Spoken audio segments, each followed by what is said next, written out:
everyone. Get ready for an action-packed half hour on this Monday edition of Sports Planet. I'm Mihir. A lot planned for you today as there was a lot that happened over the weekend. So let's get started right away with the headlines. The king of good times sees bad times with his IPL team.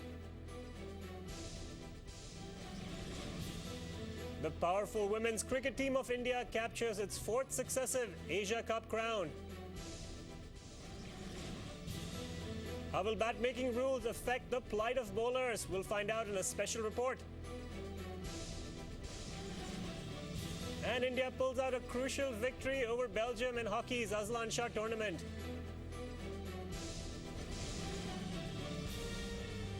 We start with cricket.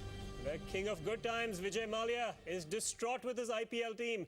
The Kingfisher Baron had shelled out 464 crores to put together a strong Royal Challenger squad. But the team he got is sitting right at the bottom of the IPL points table with over half the season underway. It is clear that Mallya is not happy with the returns on his investment so far. And after removing the CEO Charu Sharma, Mallya is now eyeing Captain Rahul Dravid also. Vijay Mallya is a worried man. His foray into the business of sports entrepreneurship has so far not matched his success in the other businesses, be it Formula 1 through Force India or the IPL through the Bangalore Royal Challengers. The much hyped second most expensive team's fortunes in the league have been jinxed since day one. And Mallya's frustration peaked last week when he unceremoniously sacked CEO Charu Sharma after home fixtures against Mohali. Mallya later acknowledged to the media that he regrets not being involved in the selection process of the team and hinted at Charu and Dravid's error in judgment of team selection. Misery seems to shadow Dravid everywhere from the time he quit as captain of the Indian team. He lost his place in the ODI squad, struggled in the recent test series and is now unable to inspire his team. Right from the onset of the tournament, his side has been branded as a test team, and after losing 6 of the 8 matches played so far, Dravid looked like having admitted defeat and said that his team could only play for pride from here on. Unless a miracle happens and the Challengers win all their remaining fixtures, it looks like the end of the road for Dravid and company, as Mallya is sure to take control of the proceedings and bring in a few changes before Season 2 of the IPL. Now, the IPL saw some gripping matches this weekend. On Sunday, the Rajasthan Royals took on the Delhi Daredevils and had to face a similar situation as they did a few weeks ago in terms of an umpire challenge, wherein the Sehwag contested a decision of the umpire, overturning a run-out decision with the aid of the third umpire, much to the dismay of Warren and company. However, this didn't impact the match results much as the Royals cruised home with a 3-wicket victory. Shane Watson again impressed, this time with bat and ball, taking 2 wickets and then top scoring with 74 runs, winning the Man of the Match awards. Watson had clearly proved himself to be the most value for money player in the IPL, if not the most valuable regardless of price. With this win, the Royals have guaranteed themselves a place in the semi-finals already. In another match in Hyderabad, the Kolkata Knight Riders defeated the Deccan Chargers in a high-scoring game. Kolkata's skipper Sourav Ganguly played an important role in this win again and garnered his second consecutive Man of the Match award. With his team batting first, Ganguly made a valiant knock of 91 runs of just 57 balls and was helped by David Hussey, who also made 57 runs to help the Knight Riders amass 204 runs off their 20 overs. In response, the Chargers put up 181 runs on the scoreboard, coming up 23 runs short.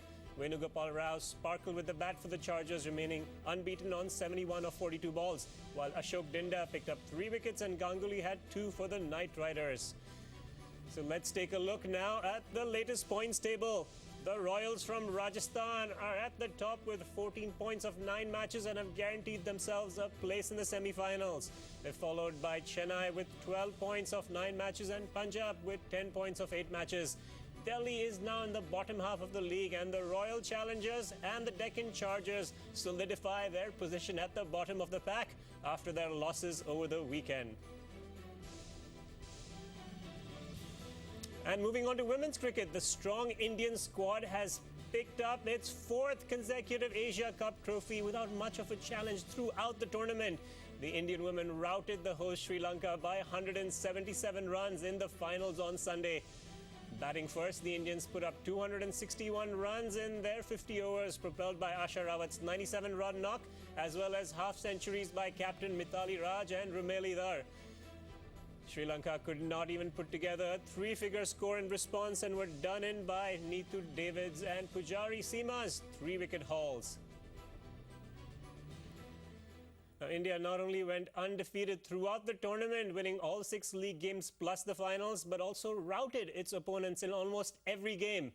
This is the 4th time that the Indian team has picked up the Asia Cup since its inception. BCCI President Sharad Pawar has announced a cash prize of Rs 5 lakh each for the 15 members of the squad. Hailing the triumph, Pawar said, "I congratulate the women's cricket team for bringing home the Asia Cup. The display of the team in this competition points to a very bright future ahead and hopefully will spur the popularity of women's cricket in the country." Now, Matthew Hoggart has been recalled in the England Test squad for 2 tests against New Zealand, the first of which starts on Thursday at Lord's. Paul Collingwood has also been included after undergoing treatment to his right shoulder, though his fitness remains a concern. Hoggart is back as one of 4 seam bowlers along with Ryan Sidebottom, Stuart Broad and James Anderson. The other famous English pacer, Andrew Flintoff, was unavailable for national services after suffering a left side strain during the last round of the Championship Series.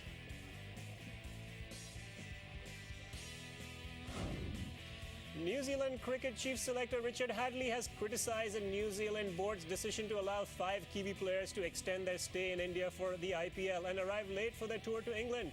The board had given permission to Daniel Vettori, Brandon McCullum, Jacob Oram, Ross Taylor and Kyle Mills to miss the first 2 tour games in England. Hadley said he is not opposed to the IPL, but players should not compromise on their national duty. The Kiwis have not tasted success in England in over 9 years and are hungry to do so. Now, these days there are many changes in the world of cricket, but some changes are more impactful than others.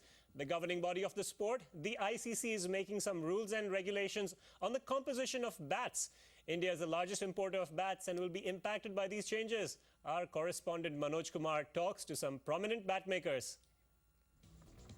If you are thinking that these effortless sixes of Ricky Ponting and Matthew Hayden are sheer class, then let us tell you that it's more than that.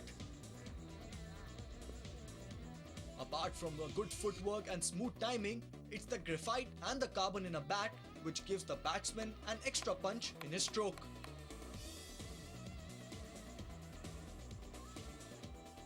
ये आज की cricket में जो cricket बहुत advance हो गई है और प्लेयर्स का कैलिबर भी बहुत आज पुराने ज़माने से अब जो है काफ़ी अच्छा हो गया है and they have the better technique और इसको और इम्प्रूवमेंट करने के लिए हम मैन्युफैक्चरर्स ने काफ़ी इसमें स्टडी भी किया है और कैसे हम अपने स्ट्रोक पावर को एनहेंस कर सकते हैं उसके लिए वेरियस मटेरियल्स हम लोगों ने ट्राई किए उसमें ग्रेफाइट भी है हमने ट्राई किया उसको एक ये बहुत ज़्यादा इमेंसली इसमें इम्प्रूवमेंट नहीं है कि आपको बहुत ज़्यादा पंच आएगा yes but there is a 1 or 2% enhancement on the stroke तो जो 1 or 2% भी अगर स्ट्रोक में एनहेंसमेंट होता है that is far better for the players so they can use it and they can use the power. With the batsmen dominating the game more than the bowlers, the Marylebone Cricket Club has now decided to alter its laws regarding the manufacturing of a cricket bat. With the cricket fever spreading across the country day by day, the demand for English willow has also increased, and the bat manufacturers believe that the MCC's decision would only increase the problem. Cricket goods की demand all over the world is too much nowadays. और ये एक natural product है इस natural product में कुछ ना कुछ नया material as a manufacturer I am saying कुछ ना कुछ इंट्रोडक्शन होना बहुत